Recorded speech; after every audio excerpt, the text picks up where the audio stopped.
And good morning, everyone. Welcoming you to another edition of Game Time with Kenny.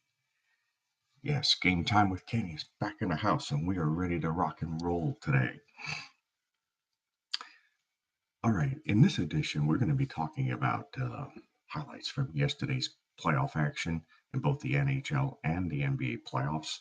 Also in Major League Baseball, what happened yesterday, and then we will also go over what happened today in sports history, what happened in today's date on May 6th. The Toronto Raptors and the Denver Nuggets, they both had to go on the road. They had to win their games in order to make it a best of 2 out of 3, with 2 of the last 3 being in Toronto with games 5 and 7. And with Denver, they would have games 5 and 7 at home, with the middle game in between on the road in Portland and in Philadelphia. So, what would take place? Did the road teams win? Or did the home teams win and then go up 3 games to 1? Well, let's start off with the Toronto Philadelphia game. In the Toronto Philadelphia game, uh, we see Kawhi Leonard had 39 points in yesterday's game, 4 to defeat the Philadelphia 76ers on the road 101-96. He hit a clutch three-pointer with 61 seconds left in the game to help the Toronto Raptors beat the Philadelphia 76ers and to even the Eastern Conference semifinal series at 2 games apiece. The biggest scorer of anyone in yesterday's game was the Philadelphia 76ers, where they outscored Toronto 30-28. Toronto outscored Philadelphia 24-21 in the first, and then Philadelphia outscored Toronto 24-23 in the second quarter. So halfway through the game, it was a 47-45 Toronto lead at the break. Then they were trailing at the end of the third quarter after Philadelphia got the only 30-point quarter in yesterday's game. And they outscored Toronto 30-28. And then the fourth quarter, Toronto outscores Philadelphia 26-21 to get the 101-96 victory. James Butler had 28 points in yesterday's game for Philadelphia. And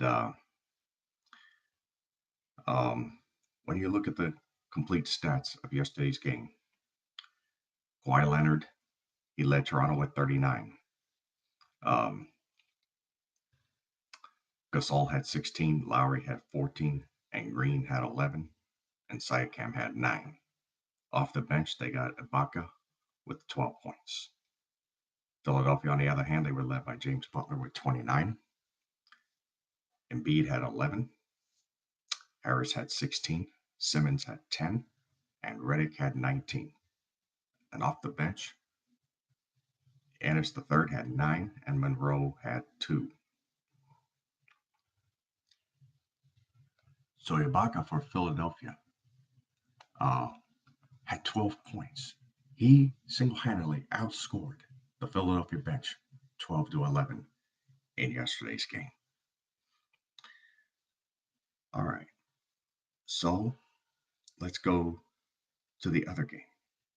Denver at Portland. What happened in this game?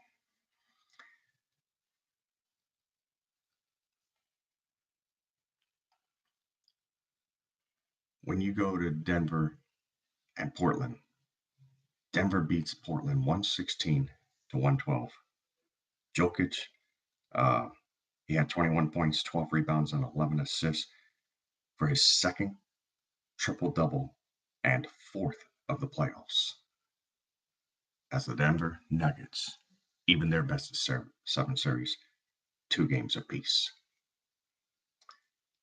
And Portland, actually, they scored 33 in the first and 30 in the second. They had 63 at the break. and they were actually up 63-57 at the intermission. Portland outscored Denver 35-32 in the fourth quarter, but the key was the third quarter. Denver outscores Portland 27-14. Amazing. The leading scorers, Jamal Murray had 34, and McCollum for Portland had 29. The NHL, St. Louis goes into Dallas, and they even the best of 7 series, 3 games apiece, with a 4-1 victory in yesterday's game. So they will force a Game 7 in St. Louis to decide who wins and moves on to either play Colorado or San Jose, which Game 6 will take place as well. And in Major League Baseball, let's go through some of the scores from yesterday.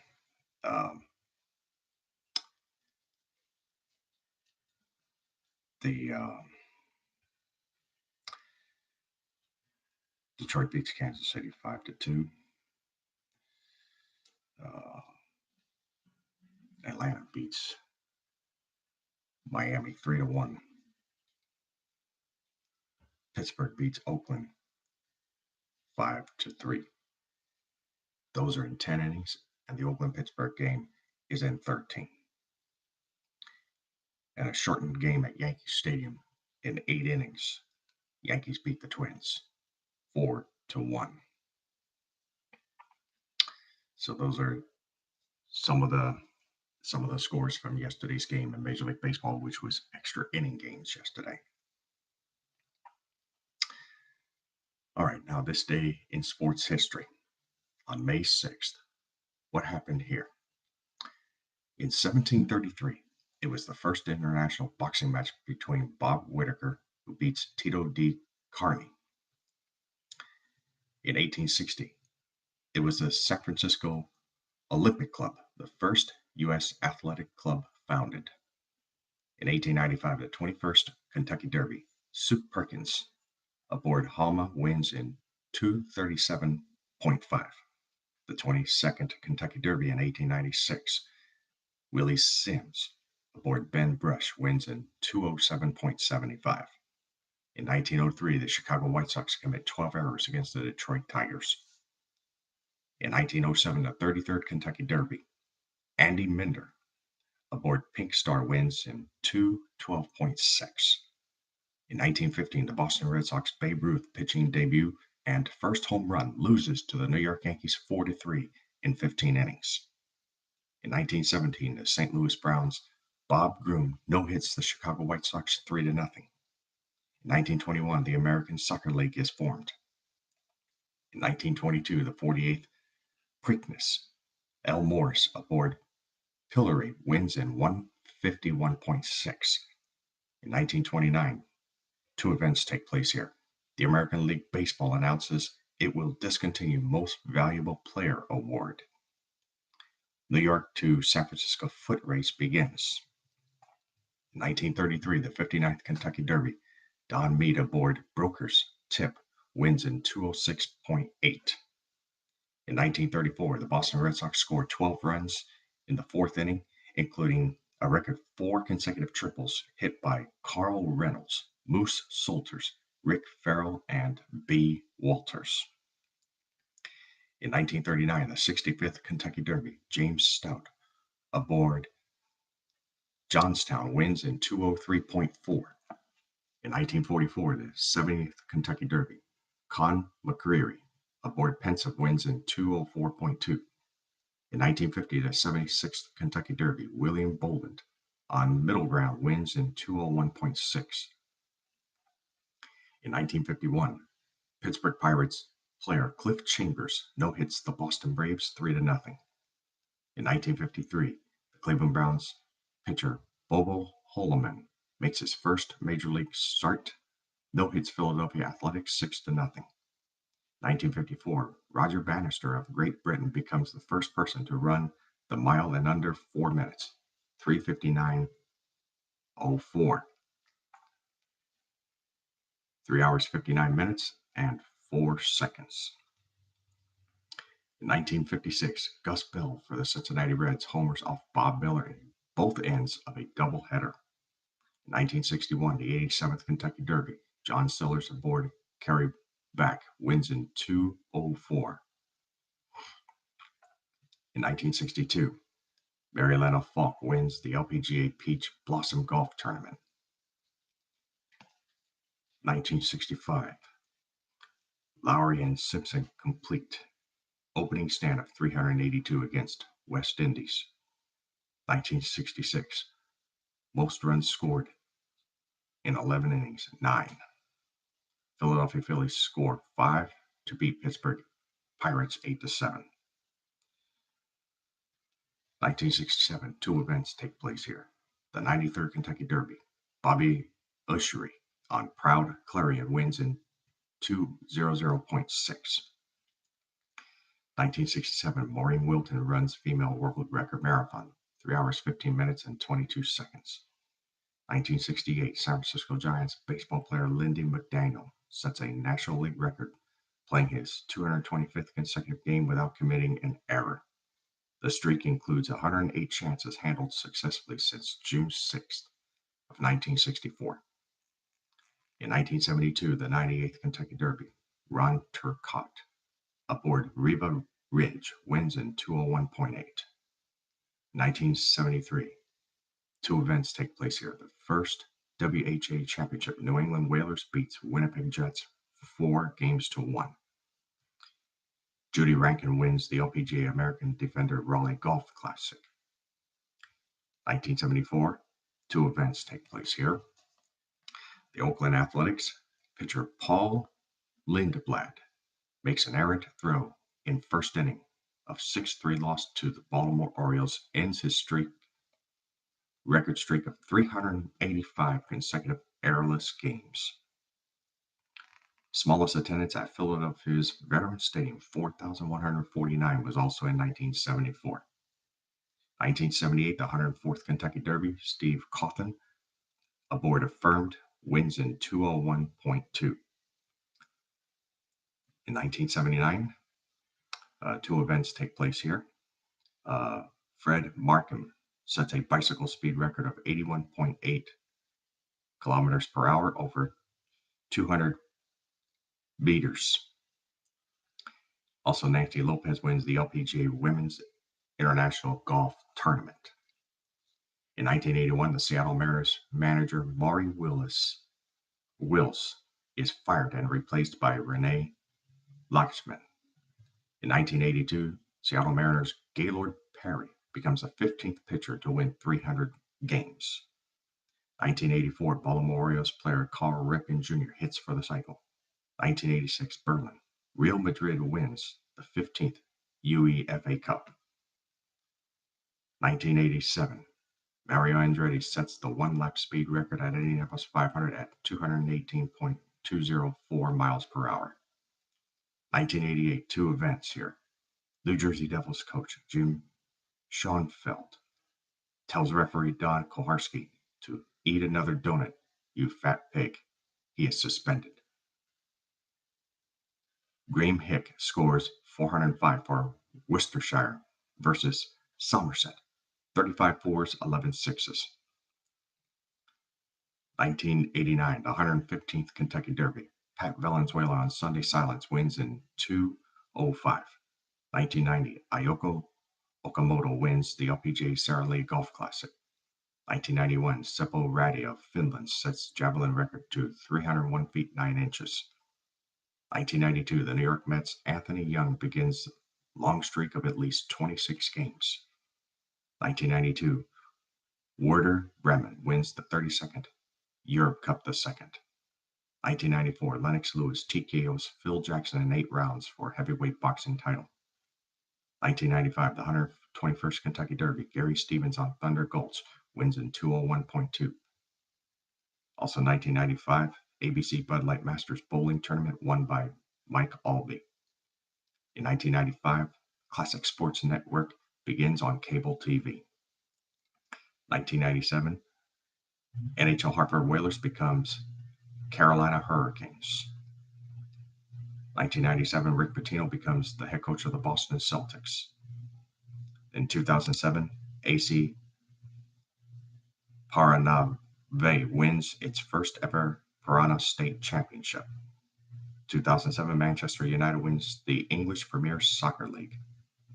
And also in 2007, Panathinaikos BC wins the basketball's EuroLeague after beating CSKA Moscow 93-91 in Athens Olympic Stadium. And that is what happened this day in the history of sports.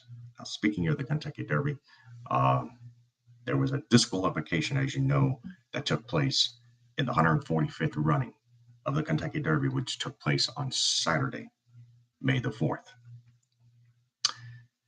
The original winner was going to be Luis Saez. It would have been his 7th title in the Kentucky Derby. He wore the number 7 for this race, and it would have been number 7 for the title. But the title, after a foul took place, goes to Flavien Prat of Country House. It was the second greatest odds stacked to win the Kentucky Derby. He had a 65-1 chance in winning the Kentucky Derby, and he was able to do it because of the disqualification of Luis Saez. And it would have been the horse Maximum Security that would have won that race. And again, he wore the number 7, and it would have been his 7th title. So congratulations to Flavien Prat for winning the Kentucky Derby on Saturday. How awesome that was. All right.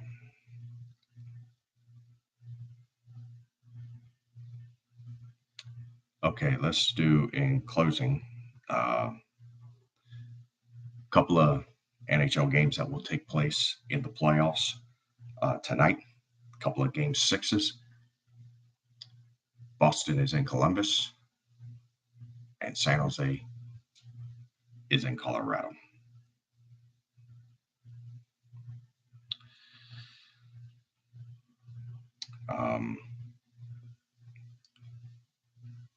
In the NBA,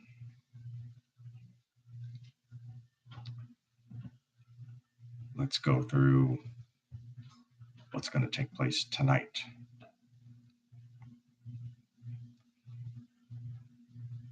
Sorry about that. Give me a minute. Okay, tonight it'll be game 5 between the Milwaukee Bucks and the Boston Celtics. And the other game will be the Golden State Warriors and the Houston Rockets. Wow. You know, we have to talk about the last game. I mean, James Harden had 41 points. They do go to overtime. The Rockets do get one. And I kind of figured that game 3 would be the one that they would get. So, you know, we talked about it. The Rockets had to have a must-win game. It was a desperation game for them. They responded. Now the Warriors got a wake-up call. So they've got to be able to go up 3-1 before going back to Oakland for game 5 to try to close it out. So we figured Houston would win at least one game. They got one victory, and that was on Saturday. Because if they would have been down 3-0 in that series, there would have been virtually not likely to win the series against the Golden State Warriors, being down 3-0. But they get their one victory right now. Can they make it 2? Will they make it 2 tonight? You'll need to find out. When the game starts at 9:30 Eastern, 6:30 Pacific, 3:30 in the afternoon, in the Hawaiian Standard Time Zone. I'll tell you, I'm really looking forward to the Warriors and Rockets game. And I think that it's going to be a great game when the two play in Houston, Texas. Well, I want to thank you for watching this edition of Game Time with Kenny. We wanted to cover more information today, but obviously due to time, we were not able to get everything in today's program. We want you to, however, just please subscribe to this channel. If you love this channel and if you love the programming that you're getting, please send me a feedback so that we can go ahead and try to change things up and, try to figure out what it is that we need to do differently. We will comment on your feedback. So please, it may not be right away, but we will get to them and we will respond to your comments. Please share this link with your Facebook, Twitter friends, any social media sites that you have. Email people. You can send a text to people. Let them know about the program. We try to give the best sports information as possible. And, when we go through this day in sports history, and we try to cover that every day, I mean, it's amazing at some of the things that we learn about that never we realized took place. And they did. So, as I mentioned before, I don't know when we will have a live call-in program. We're hoping to hopefully somewhere down the road get a live call-in program for this, and then we get an 800 line set up so that we can do at least a 30-minute show or an hour show dedicated to, people calling in, talk about sports, talk about what's on your mind about sports, and we can discuss it all. Well, our next edition will be tomorrow, so we hope that you'll tune in tomorrow for the program, and you have a great day, and we'll see you again tomorrow.